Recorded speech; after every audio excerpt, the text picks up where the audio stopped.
Here's an update video. The motor's been in for a little while now. I kind of forgot what I all filmed and didn't film, but there's a lot I didn't film. But she's in, not running yet. I still got to add oil and a lot of little nitpicking things here. But I just finished putting the hoses on here. The radiator hoses, the intercooler piping, all of that. Still those new tubes there. There's one there, and that one right there.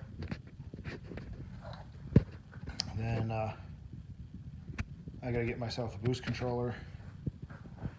Because right now I just got it plumbed right to the wastegates. But I was talking to one of my buddies. He's like, "Yeah, don't do that, because if your wastegates aren't functioning properly or inadequate or whatever, you might have some issues." So he's like, "Get a boost controller." I'm like, all right. He's like, "Even if it's just a cheap eBay screw-on ones, it's better than what you're doing right now." I'm like, okay, so that's what I'll probably do. Get a cheap, like $12 one, or 15 bucks, I think they are, or $20 on eBay. But that should go in here, since I deleted a lot of my vacuum lines, which are all capped off. And actually, the vacuum line reductions actually gets rid of a lot. If you normally got that whole bank running around here, kind of branching it off here, branching some off here.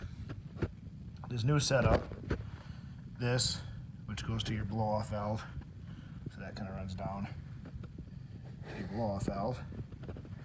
Then this line here goes to your fuel pressure regulator, loops around to the intake. This is my boost gauge. Then wastegate off of each turbo is into a Y, and then that Y goes into the intake. That's it, I think. Where before you had the solenoid bank right here, which I got rid of.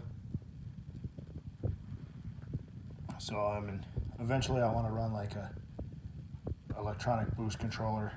I think it's, I can't think of what the freaking company's called at the moment. Innovative, I want to say. They got like a boost and wideband O2 gauge built into one. So if you would lean out, you just open up the wastegates so you don't blow up your engine, which is something I'd like to get this car, but we'll see. Then I'm relocating the battery to the trunk, and what's going to be in here instead, I'm going to have this is temporary, I'm going to get a different connection, but I got another one of these that's going in the trunk. This is a circuit breaker, so in case the wire shorts out, it trips. Then I got to come up with a little bracket, and then this is going to get mounted up here. My catch can. So that'll be nice. Took that out of the car. That, I guess, is for vacuum assist clutch pedal. So it's easier to press the clutch in. And I don't remember how heavy the clutch feels in this car, but that's what this line right here is, because it loops all the way around.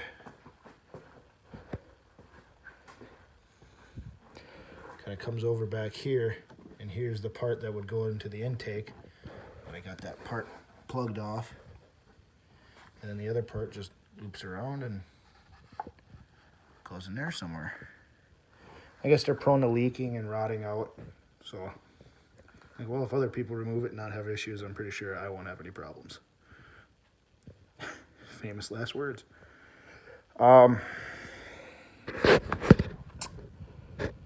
Yeah, so far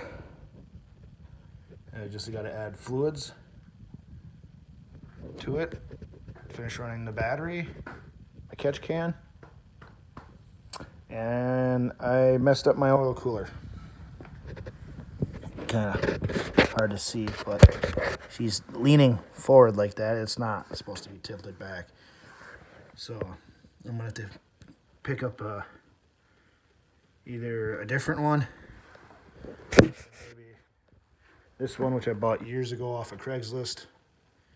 It's out of a Volkswagen, but I kind of wanted to use that for something else, so I probably won't use that on this. Just go out and get an aftermarket front mount oil cooler and get rid of the side mount there.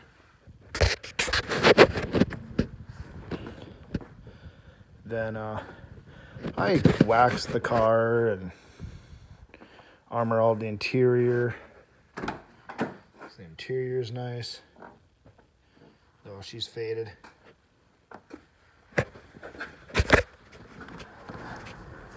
Definitely be nice when this car's back on the road.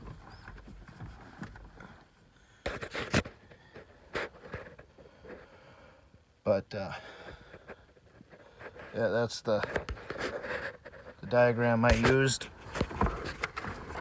for my vacuum line reduction. That's pretty much my setup right now.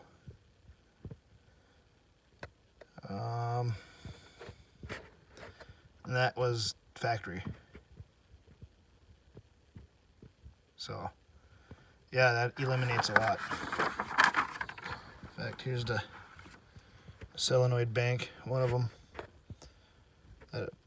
Well, you see there's what, 1, 4, 5, at least 5 vacuum lines off this thing.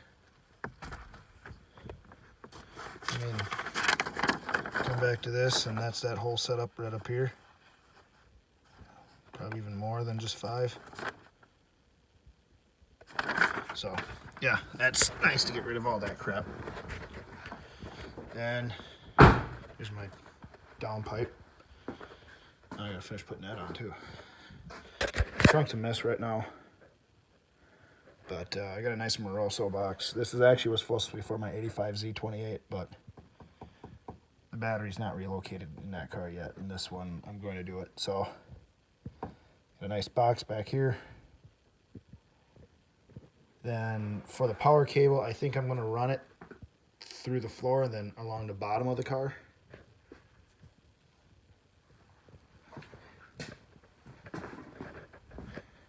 It's just sitting right here. It's my power cable. And I got some grommets. Where's my other crap? Well, I got like little loops. I got stuff floating everywhere. Whatever. Anyways, get some loops that'll tie it up to the bottom of the car real nice once I find them.